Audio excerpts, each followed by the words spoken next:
Em dezembro de 1989, enquanto governos comunistas em toda a Europa Oriental caíam diante de revoltas populares e pacíficas, a Romênia vivenciou algo muito diferente. O que ocorreu lá foi bem mais sombrio e violento do que as transições em outros lugares. Enquanto os alemães orientais desmontavam o Muro de Berlim com as próprias mãos, a Romênia mergulhou em tiroteios, pânico e derramamento de sangue, resultando no fim mais violento de um regime comunista na Europa. No vídeo de hoje, vamos analisar a Revolução Romena, por que ela foi tão violenta e o destino sangrento do ditador que esteve no poder por décadas. Talvez seja útil começar com uma explicação de por que a Romênia explodiu de forma tão violenta. O Estado romeno, há muito tempo, era definido pelo controle, privação e medo. Nicolae Ceausescu governava a Romênia desde 1965 e, ao longo de quase um quarto de século, transformou o país em uma das ditaduras mais opressoras do Bloco Oriental. Ao contrário de outros líderes comunistas que adotaram reformas com cautela nos anos 1980, Ceausescu rejeitou completamente a liberalização, escolhendo, em vez disso, apertar ainda mais o controle sobre todos os aspectos da vida romena. O regime investiu enormes recursos em um culto à personalidade que retratava Ceausescu como um gênio visionário, enquanto a população enfrentava pobreza e vigilância em todos os aspectos de suas vidas. A Securitate, a polícia secreta romena, era uma das forças de inteligência mais temidas do mundo, mantendo uma vasta rede de 500 mil de informantes. Em um país com apenas 23 milhões de habitantes, nunca se podia ter certeza se alguém estava ouvindo. Comentários casuais podiam resultar em interrogatórios, perda de emprego, prisão ou, pior ainda, a confiança entre as pessoas desapareceu completamente, já que a sobrevivência exigia silêncio e desconfiança. Ao mesmo tempo, Ceausescu impôs medidas de austeridade extremas para pagar a enorme dívida externa da Romênia. Pessoas comuns sofreram sem comida, combustível e eletricidade. Enquanto isso, o regime continuava com seus projetos de vaidade e seus privilégios pessoais luxuosos para a elite governante. As cidades sofreram apagões rotativos, casas ficaram sem aquecimento no inverno e a falta de alimentos virou norma. Essa combinação sombria de miséria e opressão se acumulava ano após ano. No final da década de 1980, a Romênia era uma panela de pressão pronta para explodir. Essa rachadura apareceu na cidade ocidental de Timișoara em meados de dezembro de 1989. As autoridades tentaram despejar um homem chamado Laszlo Tokes. Esse homem era um pastor protestante e um crítico declarado do regime. O que inicialmente começou como um pequeno protesto em apoio a um único dissidente, rapidamente evoluiu para algo muito mais perigoso para o governo. Os moradores tomaram as ruas, entoando slogans, pedindo que a Romênia despertasse e pela queda do regime comunista. A resposta do regime foi imediata. Forças de segurança foram mobilizadas com munição real. Veículos blindados atravessaram a cidade e os soldados receberam ordens para não mostrar misericórdia. Multidões de civis desarmados foram alvejadas, às vezes diretamente, às vezes de forma indiscriminada. Testemunhas oculares descreveram cenas de confusão e terror, com pessoas caindo após serem baleadas e outras se atropelando na tentativa de escapar. Também havia famílias procurando desesperadamente por entes queridos em meio ao caos. Os hospitais rapidamente se encheram de feridos, enquanto corpos eram removidos sob a cobertura da escuridão e cremados secretamente para esconder a dimensão dos assassinatos. No dia 17 de dezembro, Timișoara estava efetivamente sob ocupação militar e dezenas de pessoas estavam mortas. O regime alegou que agentes estrangeiros eram responsáveis pelos distúrbios, mas a realidade era inconfundível para aqueles que assistiam de outras partes da Romênia. O governo estava disposto a matar seus próprios cidadãos para permanecer no poder. Determinado a reafirmar sua autoridade, Ceausescu ordenou um comício em Bucareste no dia 21 de dezembro, esperando que uma demonstração coreografada de lealdade mostrasse seu controle. Milhares de trabalhadores foram trazidos de ônibus para a capital, bandeiras foram distribuídas e a televisão estatal se preparou para transmitir o que deveria ser mais um triunfo da obediência. Em vez disso, esse momento se tornou o colapso público do regime. Quando Ceausescu começou seu discurso da varanda da sede do Partido Comunista, a multidão começou a reagir de forma imprevisível, começou a murmurar e então vaias. Ceausescu parecia visivelmente confuso e levantou a mão repetidas vezes, tentando restaurar a ordem. Enquanto as câmeras da transmissão captavam seu pânico em tempo real, em questão de segundos, a ilusão de controle evaporou completamente e a transmissão foi abruptamente cortada. Aquele breve momento, repetido incessantemente depois, revelou para toda a nação, que o ditador não era mais intocável, não era mais temido, e que as pessoas estavam sentindo a mesma raiva. Essa percepção levou a protestos naquela mesma noite por toda a capital. A resposta do regime foi tão brutal quanto antes, enquanto manifestantes enchiam as ruas de Bucareste, gritando contra o regime e erguendo barricadas improvisadas.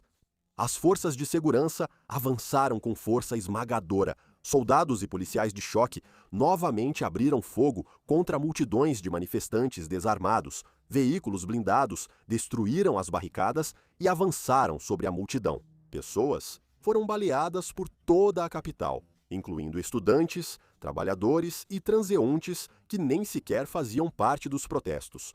Testemunhas relataram ver corpos pelas ruas, enquanto outros tentavam socorrer, mas precisaram recuar por causa do tiroteio contínuo.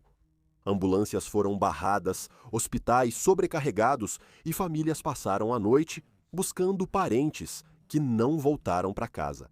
Cerca de 300 pessoas ficaram feridas e 66 pessoas foram mortas já na primeira noite, com mais vítimas logo em seguida. Além disso, na manhã seguinte, aconteceu outra coisa: a morte suspeita de um ministro da Defesa chamado Vassili Mele. Isso desencadeou a deserção das Forças Armadas Romenas. Sua morte foi oficialmente declarada como suicídio, mas muitos acreditavam que ele havia sido assassinado por se recusar a atirar em civis.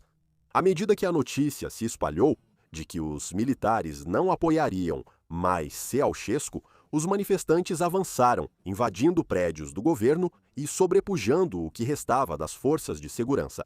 Ceausescu e sua esposa, Helena, fugiram de helicóptero do telhado da sede do partido. Para muitos, parecia que a revolução havia triunfado e que a violência finalmente poderia acabar, mas, na verdade, sua fase mais mortal estava apenas começando. Com o ditador fora e sem uma autoridade clara no poder, a Romênia mergulhou em um estado de quase anarquia. De 22 a 25 de dezembro, a Romênia foi tomada pelo que ficaria conhecido como a luta contra os terroristas. Um inimigo sombrio e mal definido, supostamente leal a Ceausescu e determinado a retomar o poder. O medo e a repressão, cultivados por anos de vigilância, explodiram em assassinatos e em pânico contra qualquer um considerado terrorista. Tiros irromperam por toda Bucareste e outras grandes cidades, com relatos de atiradores de elite disparando dos telhados, homens armados atacando estações de televisão e explosões atingindo prédios do governo. O problema era que ninguém conseguia identificar claramente esses supostos terroristas, e as evidências de sua existência organizada continuavam sendo profundamente contestadas. Soldados, muitos deles jovens recrutas, atiravam em sombras, janelas e telhados, frequentemente agindo com base em informações incompletas ou falsas, transmitidas pela televisão e rádio. Unidades confundiam umas às outras como inimigos, levando a incidentes fatais de fogo amigo que tiraram vidas tanto de militares quanto de civis.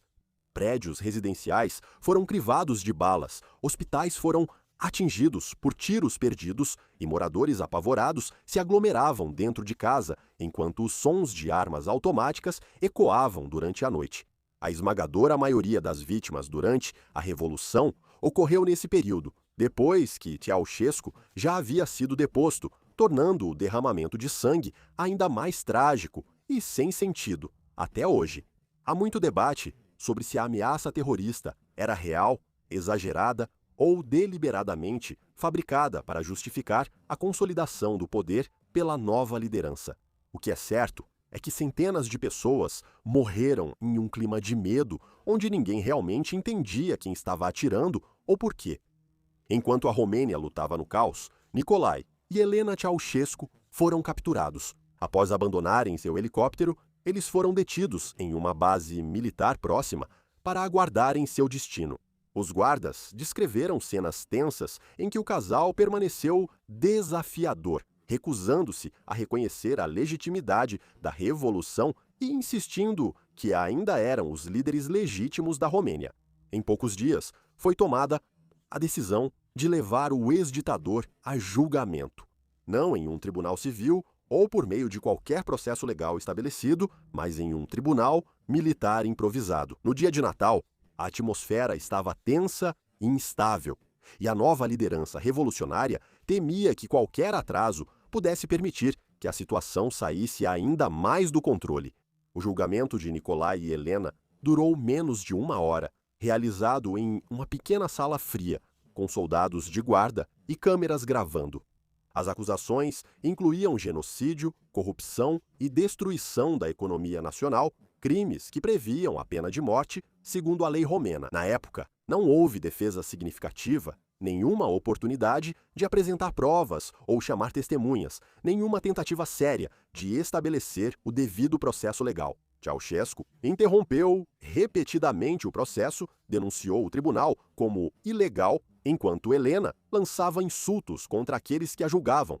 Estava claro que o veredito já havia sido decidido muito antes do início do julgamento e, uma vez anunciado, não houve tempo para apelação. Quase imediatamente, após o veredito, os dois foram escoltados para fora até o pátio do quartel. Estava frio e o chão estava parcialmente coberto pela neve do inverno. Os soldados apressaram o processo, cientes de que as condições em todo o país ainda eram instáveis e de que a execução precisava ser concluída antes que qualquer intervenção de última hora pudesse ocorrer. Nicolae e Helena foram posicionados contra uma parede e amarrados com pouca cerimônia e sem demora final, de acordo com testemunhas. Nicolae permaneceu desafiador até o fim, enquanto o pelotão de fuzilamento de 3 homens preparava suas armas. Ele começou a cantar o hino comunista, agarrando-se à ideologia que definiu seu governo, mesmo enquanto tudo desmoronava ao seu redor. Helena gritou furiosamente com os soldados momentos antes das ordens serem dadas. O pelotão de fuzilamento, então, abriu fogo quase simultaneamente. A execução terminou em poucos segundos. Tanto o marido quanto a esposa foram mortos instantaneamente, encerrando quase 25 anos de seu governo autoritário na Romênia. Os corpos foram filmados e as imagens foram transmitidas na televisão nacional. Uma decisão deliberada das novas autoridades para mostrar que o governo deles havia definitivamente acabado, para muitos romenos. As imagens foram chocantes, mas também uma confirmação reconfortante de que o homem que governou com tanto terror realmente se foi. Para outros, a rapidez e a brutalidade da execução levantaram questões desconfortáveis sobre justiça, vingança e se a revolução realmente havia escapado da violência do sistema que acabara de destruir. Quando a violência diminuiu, o número total de mortes na Revolução Romena foi de 1.104. Dessas mortes, 162 foram durante os protestos. Os 942 restantes foram mortos no caos, após a queda do regime. Cerca de 3.000 pessoas também ficaram feridas. A Revolução Romena, de 1989, se destaca das demais transições do comunismo no leste europeu, não por ter sido bem-sucedida, mas pela violência com que aconteceu. Ela expôs a fragilidade de um sistema construído sobre o medo e as consequências assustadoras que podem surgir disso. A Romênia conquistou sua autonomia, mas pagou por isso com sangue derramado nas ruas, em hospitais e em uma execução no dia de Natal.